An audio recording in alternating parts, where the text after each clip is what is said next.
বলছেন স্বামী গো আপনাকে একটা কথা বলবো। বললো কি কথা?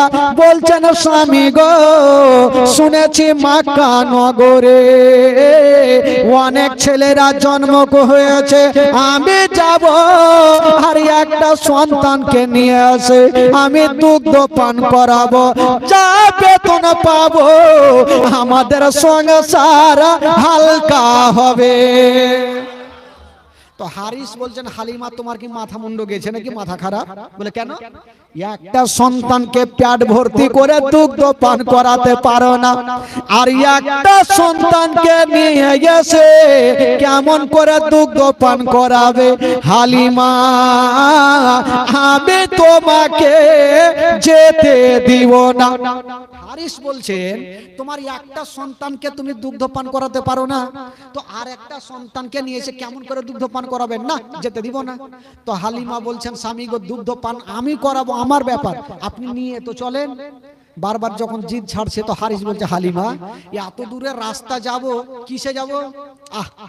মা হালিমা বলছেন স্বামী গো আমাদের একটা উট আছে, উঠে যাব।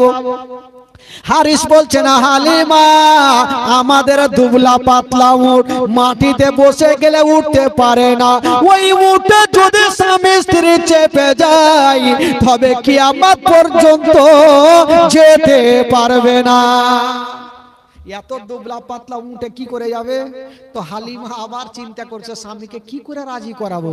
বলছে স্বামী গো একটা উপায় আছে, আমরা উঠে চেপে যাব না। এটা কেমন কথা, উঠে চেপে যাবে না তো কি করে যাবে তাহলে?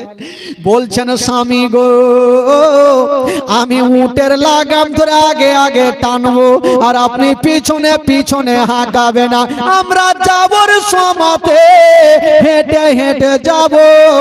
যদি মক্কা নগরে কোন সন্তান পাই তবে ওই সন্তানকে চাপিয়ে নিয়ে আসিব। তো হালিমা হারিস বলছে হালিমা তোমাকে আর পারা যাবে না, ঠিক আছে চলো তাহলে। এবার স্বামী স্ত্রী বাবা দুবলা পাতলা উট, হারিস কি বলে ওই উটকে চাবুক মারতে মারতে দাঁড় করালো। এত দুবলা পাতলা, দুবলা পাতলা মানে কি শক্তি নেই, পাতলা। তো ওই উটকে নিয়ে কিন্তু যাবেন, রাস্তা ধরেছেন হালিমা লাগাম ধরে টানছে, হারিস পিছনে পিছনে নিয়ে যাচ্ছেন। আর অন্য অন্য মেয়েরা ভালো ভালো উটকে নিয়ে বাবা গো হাওয়ার গতিতে চলছেন। অন্য অন্য মেয়েরা ভালো ভালো উট গুলাকে নিয়ে স্বামী স্ত্রী হাওয়ার গতিতে চলে। উনারা আর মা হালিমা এখন পর্যন্ত অর্ধেক রাস্তাও গেল না। অন্য অন্য মেয়েরা মক্কা নগর পৌঁছে গেল আর মা হালিমা নিজের স্বামীকে নিয়ে অর্ধেক রাস্তাতেই পৌঁছলো। তো বাবা গো নবী কার ভাগ্যে আছে দেখেন বাবা গো, ভাগ্যের চাকা কি করে ঘুরছে। তো মেয়েগুলা মা হালিমা অর্ধেক রাস্তাতে থাক, এই যে মেয়েগুলা মক্কা নগর পৌঁছে গেল তাদের ঘটনা কি ঘটছে শুনেন, তারপরে আবার হালিমার কাছে আসবো। ইনারা পৌঁছে গেল, যেমনই পৌঁছে গেল ভালো ভালো সন্তানগুলাকে নিচ্ছেন বাবা, ভালো ভালো সন্তানগুলাকে নিচ্ছেন আর চলে আসছেন। মা আমেনা আমার নবীকে ঘরের মধ্যে রেখে দিয়েছেন ভাই, আর বারান্দায় দাঁড়িয়ে আছেন। যে আমার ছেলেকে কেটা নিয়ে যাবে। বেরাদার বন্ধুগণ বাবা যে আমার শোনন মা, বাবা গো জীবন শুনুন চোখের পানি ফেলতে হবে। মা আমেনা আমার নবীকে ঘরের মধ্যে রেখে দিয়ে বারান্দায় দাঁড়িয়ে দাঁড়িয়ে ডাক দিচ্ছেন বহিনা আমার সন্তানকে নিয়ে যাও, কিন্তু আমেনার কাছে কেউ আসে না। হায় রে ভাই আমেনা, বাবা গো দাঁড়ায়া দাঁড়ায়া শুধু চোখের পানি ঝরছে। আল্লাহ আমার সন্তানকে কেটা নিয়ে যাবে, কিন্তু আমেনার কাছে কেউ আসে না। এই একটা মেয়ে চলে আসিল, বলছেন আমেনা তোমার ছেলেকে আমি নিয়ে যাব, আমার কোলে দাও। বাবা গো শুনেন কলেজা খানা ফেটে যাবে, জীবনী কাকে বলে। ওই আমেনা বলছেন বহিনা আমার ছেলেকে নিয়ে যাবে, তবে একটা কথা মনে রাখিও আমার ছেলে আছে গো, কিন্তু ছেলের বাবা বেঁচে নাই। যেমন এই কথা বলতে না নাই। ওই মেয়েটার স্বামী বলছেন বিবি তাড়াতাড়ি করে চলে আসো, যারা বাবা জগতে বেঁচে নাই ওই ইয়াতিম সন্তানকে নিয়ে যাব না, যদি নিয়ে যাও আর দুগ্ধ পান করাও, যারা বাবা নাই বেতনটা কেটে দিবে, যারা বাবা নাই বেতনটা কেটে দিবে। আব্দুল মুত্তালিব বৃদ্ধ দূর থেকে বলছেন বেটি তোমরা বেতনের চিন্তা করিও না, আমার পোতাকে নিয়ে যাও, আমি কথা দিলাম তোমাদের ডবল বেতন দিব। কিন্তু বেরাদার ওই মেয়েটা ঘুরে চলে গেল, আর মা আমেনা বাবা গো কাঁদতে আরম্ভ করেছেন। তো আমেনা চিন্তা করছেন আমার লাডলা দুলারাকে আমি কোলে করে নিয়ে আসবো, আমি কোলে যদি রাখি আমার সন্তানকে যদি অন্য মেয়েরা দেখে তবে হয়তো দিলে ময়া বসবে, দয়া বসবে, আমার সন্তানকে নিয়ে যাবে। মা আমেনা আমার নবীকে কোলে নিয়ে দাঁড়িয়ে আছেন। একটা মেয়ে চলে আসিলেন, আমেনা তোমার ছেলেকে আমার কোলে দাও আমি নিয়ে যাব। আমেনা কোলে দিয়েছেন, যেমনই কোলে দিয়েছেন বাবা ওই মেয়েটা বলছেন আমেনা আমি নিয়ে যাব। আমেনা বলছেন বইন শোনো আমার সন্তানকে নিয়ে যাবে, তবে একটা কথা মনে রাখিও এই সন্তানের বাবা বেঁচে নাই। যেমনই বলতে নাই ওই মেয়েটা সঙ্গে সঙ্গে আমার নবীকে ফেরত দিয়ে দিল, যারা বাবা বেঁচে নাই ইয়াতিম সন্তানকে নিয়ে যাব না। আমেনার চোখ দিয়ে ঝরঝর করে পানি, আল্লাহ আমার স্বামী জগতে নাই বলি আমার দুনিয়াতে কিছুই নাই। আমেনা কান্দে আর মুখ দিয়ে একটা ছন্দ বের হয়, মা আমেনা কান্দে হায়রে, মা আমেনা কান্দে হায়রে, ছেলে বুকে করিয়া কে বাজাবে আমার সোনার লাল কে লইয়া, কে বাজাবে আমার সোনার লাল কে লইয়া। আমেনা কাঁদছেন আর মুখ দিয়ে ছন্দ বের হচ্ছে, কি বলছেন?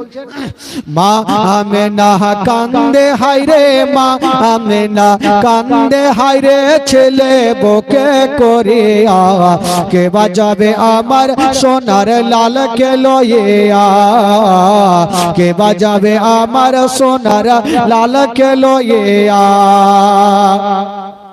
ও তাই যত এলো নগরে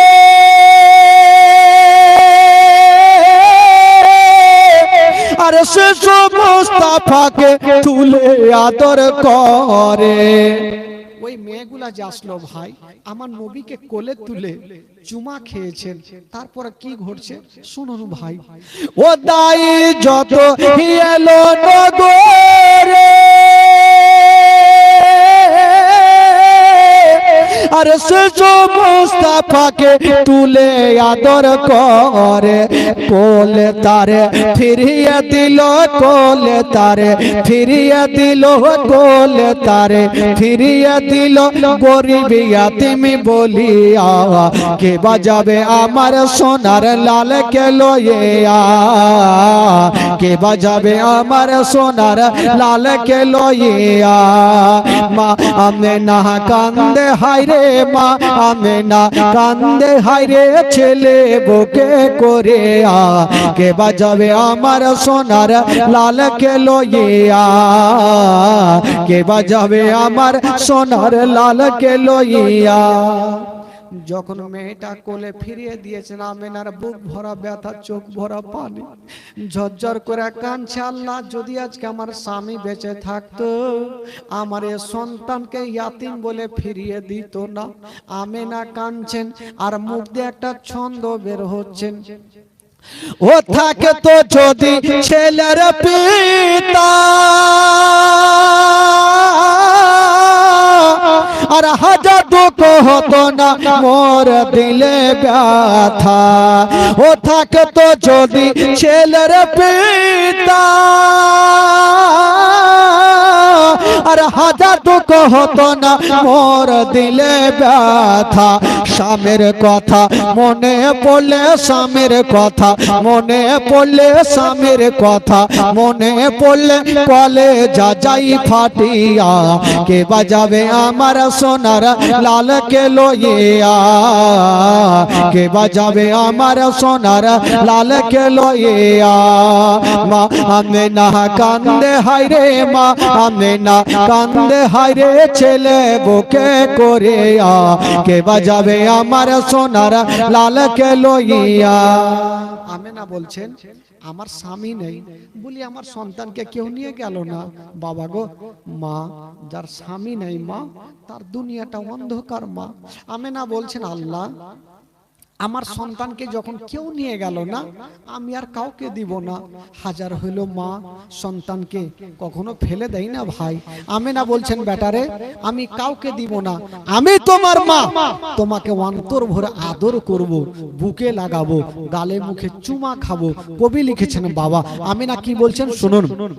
ও দেব না দেব না কাউকে,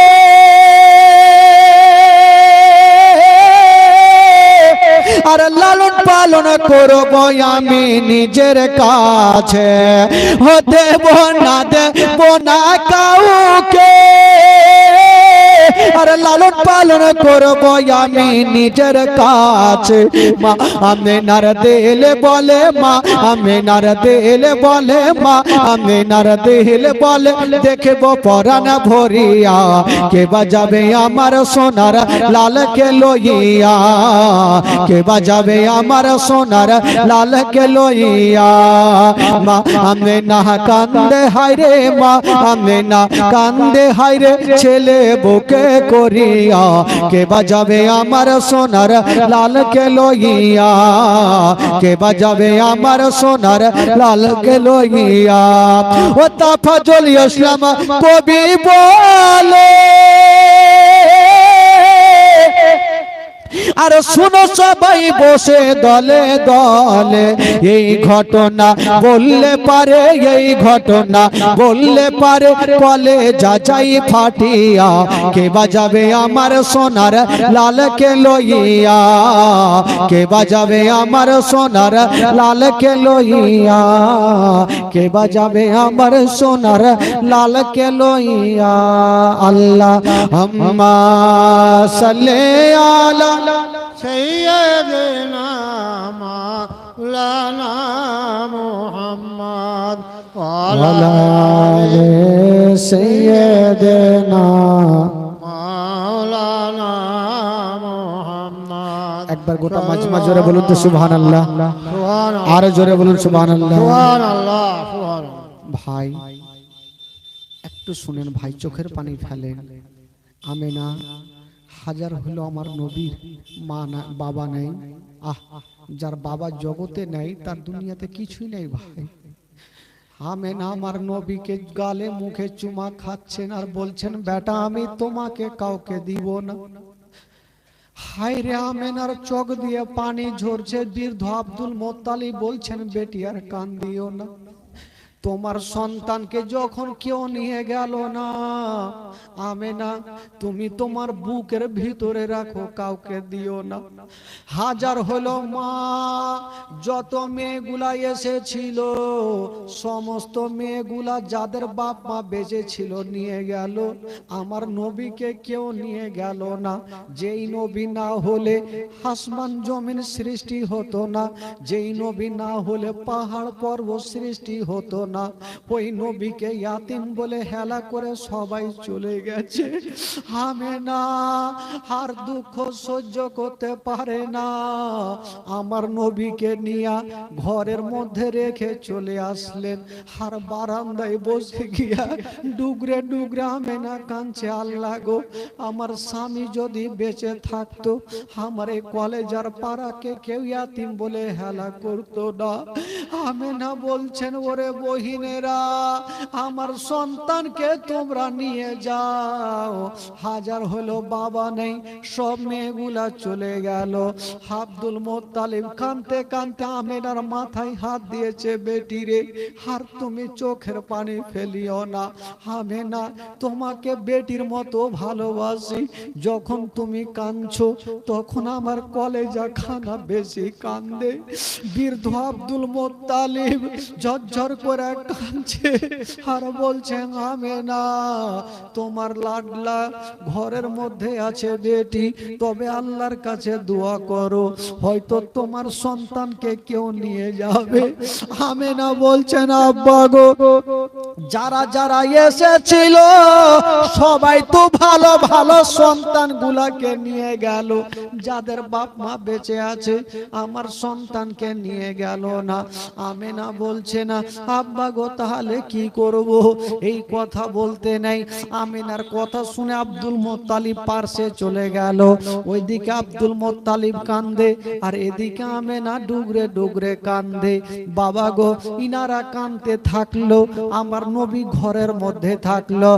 এই মেয়েগুলা যখন চলে যাচ্ছেন বাবা, তবে একটা কথা মাথায় রাখেন, ওই নবী তো সবারই ভাগ্যে নাই। ভাগ্যে যার হবে গো, সে মেয়েটার নাম হবে হালিমা। নবী তো সবারই ভাগ্যে নেই। বাবা গো, যখন মেয়েগুলা যাচ্ছে হালিমার সঙ্গে দেখা হয়ে গেল। হালিমা বলছে, বহিন বলো, তোমরা তো মক্কা নগর থেকে আসলে, আর কোন সন্তান আছে কি না? মেয়েগুলা বলছেন, হালিমা আর তোমার মক্কাতে গিয়ে লাভ হবে না, মক্কা নগরের কোন সন্তান নাই। বাবা গো, এই কথা বলে মেয়েগুলা গেল। মা হালিমার স্বামী হারিস বলছেন, হালিমা অর্ধেক রাস্তায় এসেছি, চলো আমরা বাড়ি ঘুরে চলো। হালিমার দিল বলছে, অর্ধেক রাস্তায় এসেছি স্বামী গো, একটু চলুন মক্কা নগর যাব, যদি আমরা কোন সন্তান না পাই তবে আল্লাহর কাবা ঘর তওয়াফ করে আমরা বাড়ি চলে আসব। বাবা গো, স্বামী স্ত্রী মক্কা নগর পৌঁছে গেল। যেমনই পৌঁছে গেছেন বাবা, চতুর্দিকে তাকিয়ে দেখছেন কাউকে দেখা যায় না। দেখবেন ভাই, যখন কোনো স্টেশনে ট্রেন আসবে প্যাসেঞ্জার অনেক থাকবে, যখন স্টেশন থেকে ট্রেন চলে যাবে স্টেশন ফাঁকা হয়ে যাবে, সমস্ত সন্তানগুলাকে নিয়ে গেছে, আপন বাপ মা ঘরের মধ্যে ঢুকে গেছে, কেবল কাউরি জানলার দরওয়াজা খোলা নেই। হারিস বলছে, হালিমা আমি এই জন্য আসতে চাইছিলাম না, কাউকে দেখা যায় না। হালিমা বলছেন, স্বামী গো, এক কাজ করেন, আপনি এখানে দাঁড়িয়ে থাকেন, আমি একটু যাই মক্কার গলিটা একটু ঘুরে আসি, যদি না পাই আমি কথা দিলাম কাবা ঘরকে তওয়াফ করে আমরা চলে যাব। ঠিক আছে যাও। মা হালিমা আস্তে আস্তে যেমনই গিয়েছেন বাবা, দেখছেন দূরে কে যেন দরওয়াজায় একজন বসে আছে। ওটা অন্য কেউ নয়, যে মেয়েটা বসেছিল গো ওটাই হলো নবীর মা আমেনা। আমেনা বসে আছে, ঘুঙুরটা টেনে দিয়ে যেন ডুগরে ডুগরে কাঁদছে। হালিমা, মা হালিমা যেমনই গিয়েছেন বলছেন, বহিন একবার মাথাটা তুলো। যেমনই মা আমেনা মাথাটা তুলেছে, খোদার কসম এত কেঁদেছে, চোখ গুলা লাল লাল হয়ে গেছে। স্বামীর জন্য এত কেঁদেছে, চোখ গুলা লাল লাল হয়ে গেছে। হালিমা বলছে, বহিন তুমি কাঁদছো কেন? মা আমেনা বলছে, হালিমা আচ্ছা বলো তুমি কেন এসেছো? মা হালিমা বলছে, বহিন বলো মক্কা নগরে কোনো সন্তান আছে কি নাই? মা আমেনা কাঁদতে কাঁদতে বলছেন, হালিমা তুমি মক্কা নগর ঘুরে দেখো, তবে হালিমা একটা কথা মনে রাখিও, আমার একটা সন্তান আছে, যে সন্তানকে আমি কাউকে দিব না। বলল কেন? বলল এই জন্য দিব না, আমার সন্তানকে কয়েকজনকে দিয়েছিলাম, তারা ইয়াতিম বলে ফিরিয়ে দিয়েছে, কাউকে দিব না। মা হালিমা বলছে আমেনা বলো কেন দিবে না একবার বলো। মা হালিমার আমেনা কথা চলছে, হারিস দূর থেকে দাঁড়িয়ে দাঁড়িয়ে শুনছে।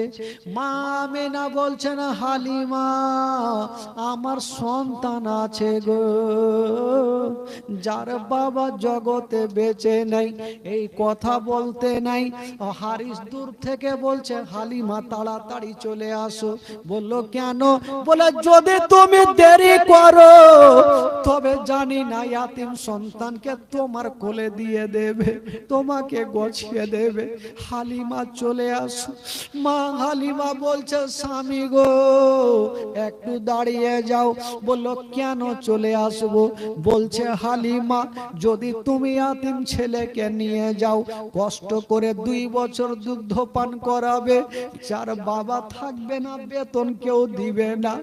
আব্দুল মুত্তালিব কাঁদতে কাঁদতে বলছে হালিমা বেটি তুমি বেতনের চিন্তা করিও না, আমার পোতাকে নিয়ে যাও, আমি কথা দিলাম তোমাকে ডবল বেতন দিব, আমি তোমাকে ডবল বেতন দিব, তুমি বেতনের চিন্তা করিও না।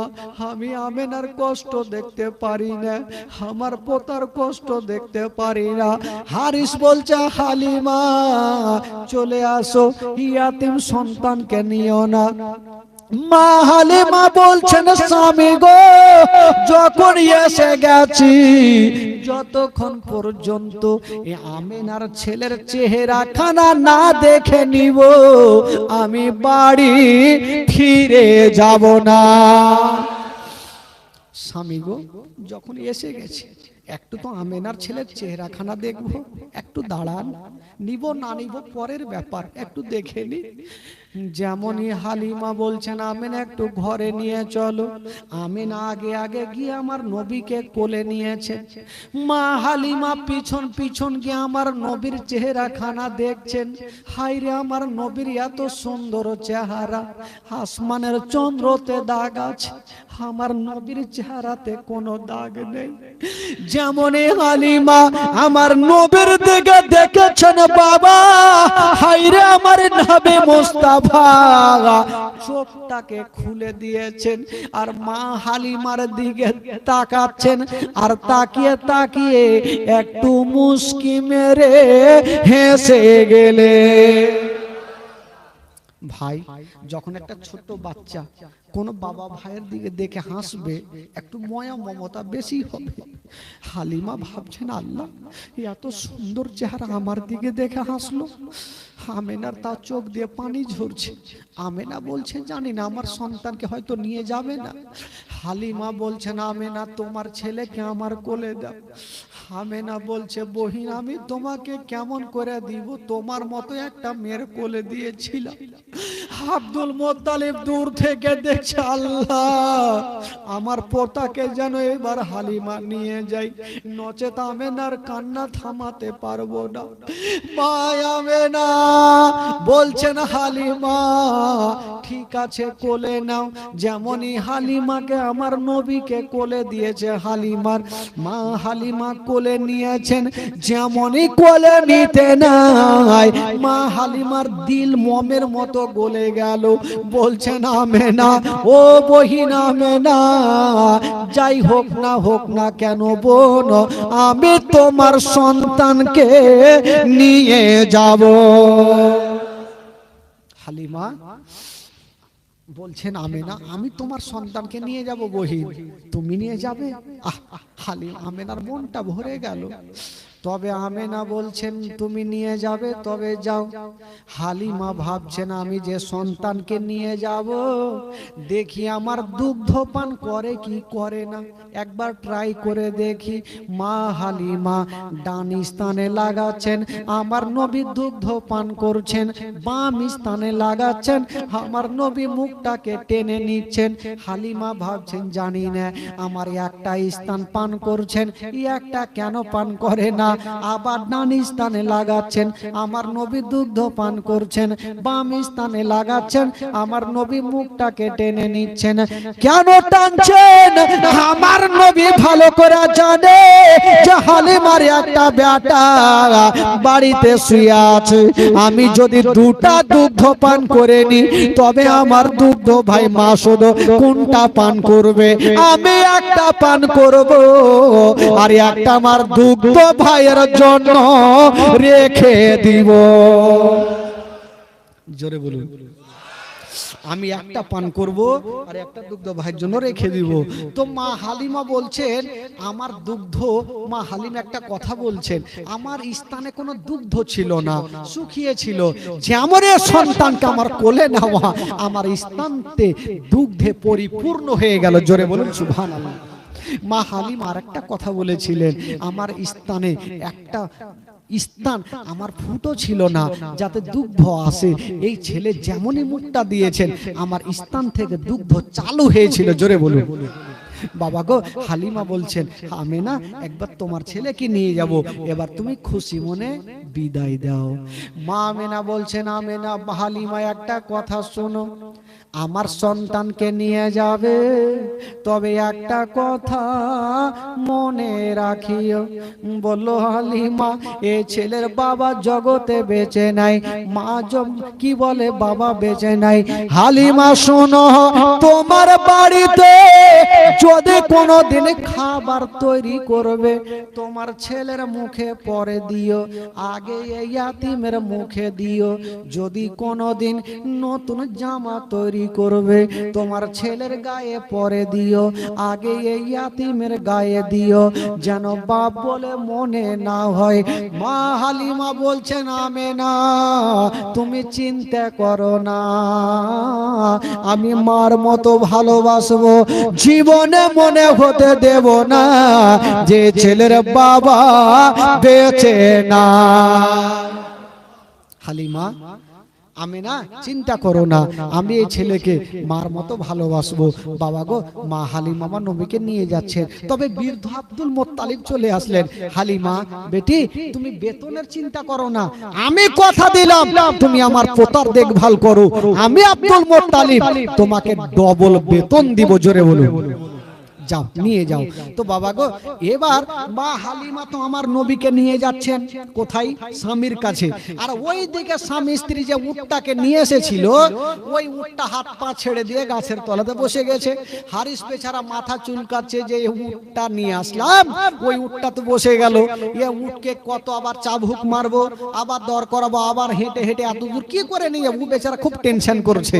তবে কুরবান হয়ে যাও, যেমনই বাবা গো আমার নবী মুস্তাফাকে নিয়ে উটের পাশে নিয়ে যাওয়া হলো, ওই উটকে ইশারা করতে হলো না, চাবুক মারতে হলো না, ওই উট আমার নবীকে দেখে সলেট হয়ে দাঁড়িয়ে গেল। জোরে বলুন, জোরে বলুন। ওই উট তো দাঁড়িয়ে গেল। হারিস মাথা চুলকাইছে, একে কোনো জিন ভূতে ধরলে নাকি রে? আসার সময় চাবুক মারতে হলো, এখন কিছু করতে হলো না, দাঁড়াইলো কেন? কারণ কিছু বুঝা যায় না। যাকে যখন দাঁড়িয়ে গেছে তবে চেপে যাই, লিয়ে তো যেতে হবে বাড়ি। হারিস বসেছেন সামনে, আর মা হালিমা আমার নবীকে নিয়ে বসেছেন বাবা পিছনে। ওই উট পাথরের মতো দাঁড়িয়ে গেল, এক কদম আগে বাড়ে না। আচ্ছা বলুন তো ভাই, গাড়ির ড্রাইভার যদি পিছনে বসে আর প্যাসেঞ্জার যদি আগে বসে, তো গাড়ি চলবে ভাই? জোরে বলুন, চলবে? বিনা ড্রাইভারে গাড়ি চলবে? পাথরের মতো উট দাঁড়িয়ে গেল, কিন্তু চলে না। হারিস চিন্তা করছে যে ভাবলাম যে উট দাঁড়ালো হয়তো চলবে, কিন্তু এই তো পাথর হয়ে গেল, চলে না কেন? এবার হারিস ভাবলো লাগাম টানছেন না, এক কদম আগে বাড়ে না। হারিস ভাবলে এবার চাবুক আমাকে চালাতে হবে, চাবুক না চালালে যাবে না। হারিস যেমনই চাবুক খানা বের করেছে না বাবা, যেমনই চাবুক চালাতে যাবে ওই উট বলছেন খোদা গো আমার জবান খানা খুলে দাও, আমি যেন আমার মালিকের সাথে কথা বলতে পারি। ওই উট বলছেন আল্লাহ আমার মালিক আজকে আমাকে যদি মারতে মারতে মেরেও ফেলে দেয় আমি চলবো না, ততক্ষণ পর্যন্ত চলবো না যতক্ষণ পর্যন্ত বিশ্ব নবীকে পিছন থেকে তুলে আগে না বসাবে। জোরে বলুন, নবীকে পিছন থেকে তুলে যতক্ষণ আগে না বসাবে আমি চলবো না। তোমার আল্লাহ বলছেন এই জন্তু তুমি কি বুদ্ধি খুঁজে পাও না যে নবীকে পিছন থেকে তুলে আগে কি করে বসাবে? আল্লাহ কি করবো বলে এক কাজ করো, তোমার পিছনের দুটা পা বারবার করে চাঁড়ো আর ফেলো। হারিস বুঝতে পারবে যে পিছনে বাচ্চা আছে পড়ে যাবে, তখনই আগে করবে। উঠ বাবা তাই করতে লাগলো, পিছনের পা চাঁড়ছে আর ফেলছে। হারিস ভাবলো একে তো মারাত্মক জিন ভূতে ধরেছে। হালিমা জানি না তোমার কোলে বাচ্চা আছে, পিছনে হয়তো পড়ে যেতে পারে, তুমি আগে বসো আমি পিছনে বসছি। যেমনই হারিস আগে বসেছে কি পিছনে বসেছে আমার নবীকে নিয়ে হালিমা আগে বসেছে, যেমনই আগে বসা হলো ওই উটকে ইশারা করতে হলো না, চাবুক মারতে হলো না। হাইরে বেজুবান জন্তু হাওয়ার গতিতে চলতে আরম্ভ করে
মাহালিমার ঘর আলোকিত হলো, মাহালিমা বলে খোদা রহমত করে, মাহালিমা বলে খোদা রহমত করে, আমার ঘরে দেখো এলো নবীর খাজানা, আমার ঘরে দেখো এলো নবীর খাজানা। তোমার আম্মা আমেনা ও তোমার দুধ মাহালিমা, তোমার আম্মা আমেনা ও তোমার দুধ মাহালিমা। দয়ার নবীজি আমরা তোমায় বলতে পারি না, দয়ার নবীজি আমরা তোমায় বলতে পারি না। তোমার আম্মা আমেনা ও তোমার দুধ মাহালিমা।